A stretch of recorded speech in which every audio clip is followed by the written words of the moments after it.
അസ്സലാമു അലൈക്കും വറഹ്മത്തുള്ളാഹി വബറകാതുഹു.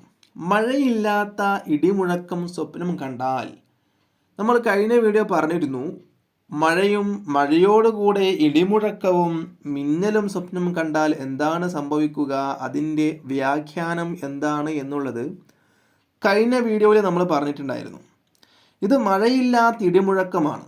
മഴയില്ലാത്ത ഇടിമുഴക്കം സ്വപ്നം കണ്ടാൽ, അല്ലാതെ മഴയോടും മിന്നോടും കൂടെയുള്ള ഇടിയല്ല.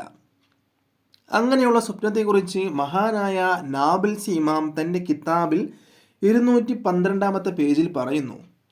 മഴയില്ലാത്ത ഇടി ഒരാൾ സ്വപ്നത്തിൽ കണ്ടാൽ അതിൻ്റെ വ്യാഖ്യാനം ഭയം എന്നാണ്. അതായത് നമുക്ക് ഭയമുണ്ട് എന്നോ, അല്ലെങ്കിൽ ഭയമുള്ള എന്തോ ഒന്ന് വരാനിരിക്കുന്നു എന്നോ, സംഭവിക്കാനിരിക്കുന്നു എന്നോ സാരം. അതായത് നമുക്കെന്തോ ഭയം ഓൾറെഡി ഉണ്ട്, അല്ലെങ്കിൽ എന്തെങ്കിലും പേടിപ്പെടുത്തുന്ന, എന്തെങ്കിലും ഭയപ്പെടുത്തുന്ന